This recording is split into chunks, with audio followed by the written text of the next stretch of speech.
Tengoku Struggle is a historical fantasy and a dash of slice-of-life comedy.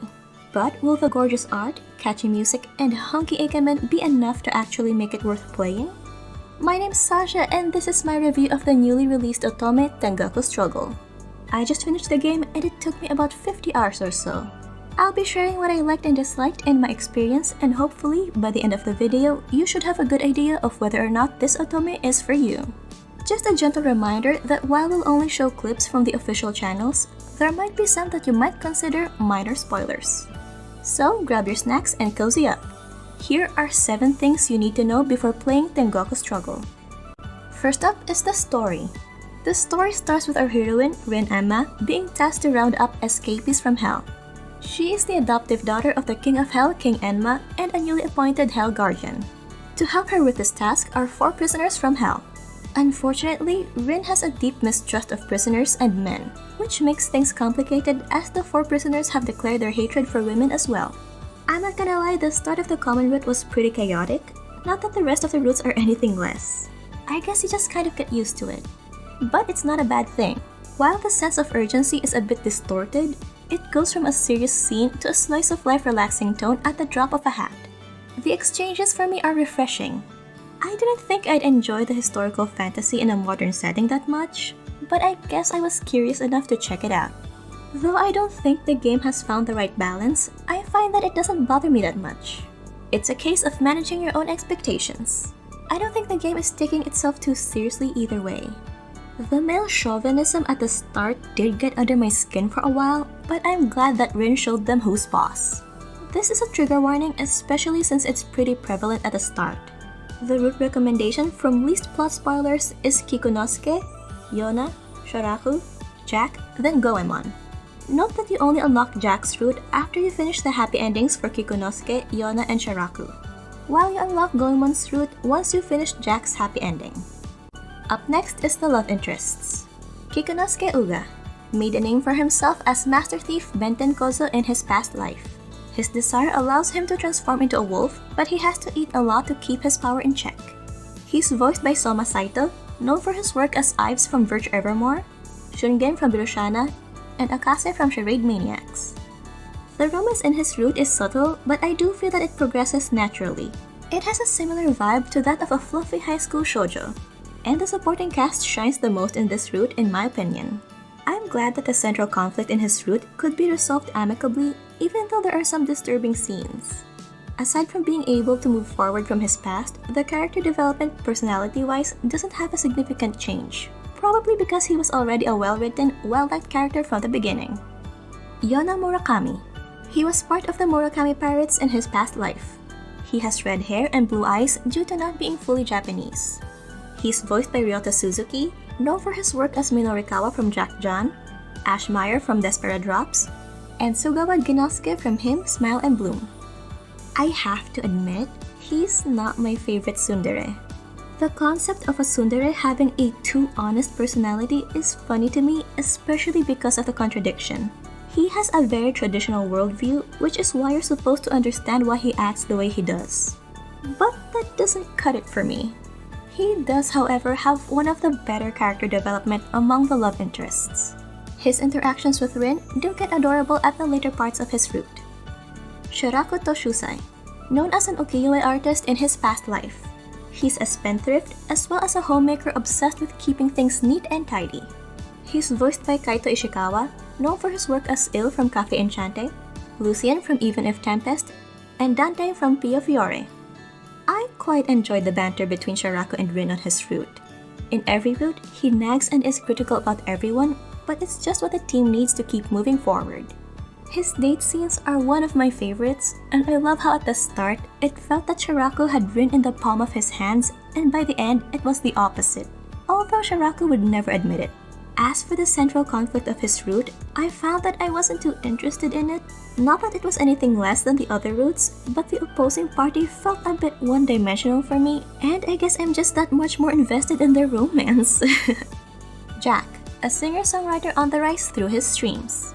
He is known for being multi-talented as he is working on a novel on top of creating music and lyrics.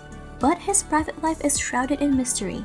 He's voiced by Makoto Furukawa, known for his work as Adage from Steam Prison, Chris from Even If Tempest, and Alan from Cupid Parasite. As someone outside of the group, I can't say that I care for him that much, but I did enjoy his route because of the four guys' extreme reactions. Jack and Rin did have adorable moments, but I feel like his route didn't add any weight to the overall plot or mystery of the game. It's like they added a new mystery to make the world larger, I guess, but it also gets resolved within the route, so it's not technically a bad thing. And I do like his personality and choice of beverage to master. Goemon Ishikawa. In his past life, he was the greatest thief under the heavens and made a name for himself for being chivalrous. While he is treated as a heinous criminal aside to the bottom layer of hell, the eternal hell, it seems he had his reasons for the crimes he committed. He's voiced by Tako Yashiro, known for his work as Tokyo from Paradigm Paradox, Roll Aconite from Cupid Parasite, and Adolf from Verge Evermore. Goemon for me is best boy and best fruit. The storyline and overarching elements wrap up pretty nicely, and the plot twists on plot twists didn't come out of nowhere. I was gasping with all the revelations the game was throwing at us, alongside with some nonsensical elements. But it's just such a Tengoku Struggle way to do it. By this point, I've already accepted that that's just how the game is. As for Goemon as a love interest, he really is a walking green flag in my opinion, and my heart goes out to him thinking of how he's handling his lingering attachment in other routes. From the start, he has been supporting Rin from the shadows, and I'm just happy for him that he gets the route and ending he deserves.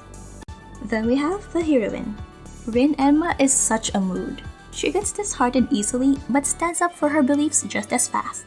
Though not really my ideal heroine, she's definitely one of those who wear their hearts on their sleeves. My initial impression of her was that she's this strong and level-headed heroine who whips the love interests to shape. And while she didn't start as that, I'm glad that her personality is multifaceted and her character development is prevalent in each route. Tengoku Struggle is her story. The plot revolves around her and her actions and inactions. And I'm glad that it is. Moving on to the supporting cast. I think one of the strengths of Tengoku Struggle is the supporting cast. All of them have strong personalities, but to my surprise, they all fit together very well. And I like that they're not just significant in one route.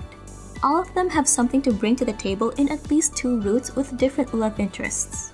I can't say if I have a favorite, but I guess the most memorable for me is Azamin. She can get crazy, but I like her character development enough, especially with Fujimori. Up next are the visuals. The developers definitely had fun with the design of the game. While with some inconsistencies, the sprites are still beautiful from the same illustrator as Olympia Soiree.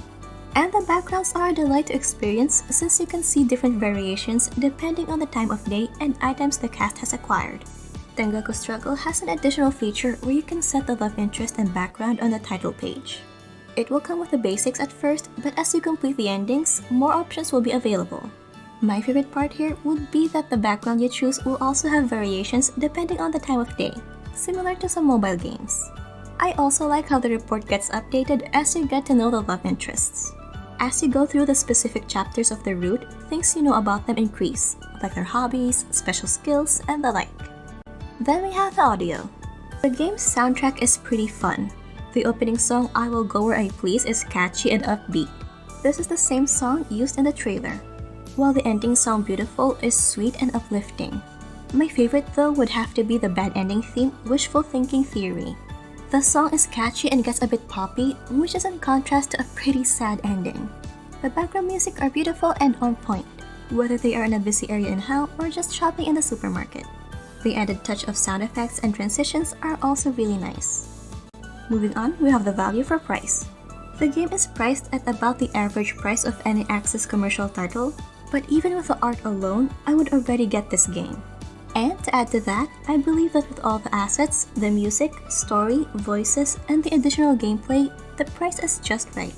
Although if you're too specific on the story, unfortunately it's not the game's strong suit, or if you don't have the budget for a full price, Access games do go on sale, but newer ones might take a while.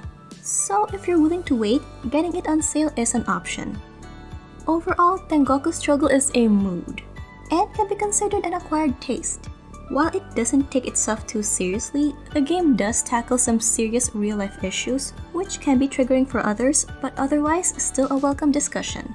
The game is reminiscent of Color Malice, where the love interests fight their own battles, but is still a bit on the lighthearted side, given the fantastical nature of them already being from hell. Rin, her love interests, and the supporting cast all have powerful personalities that I won't be forgetting anytime soon. So if you enjoy character-driven narratives, then you might consider checking Tengoku Struggle out. And if you also enjoy games with gorgeous art and a heroine you want to root for, check out this next video and you might find a rare gem.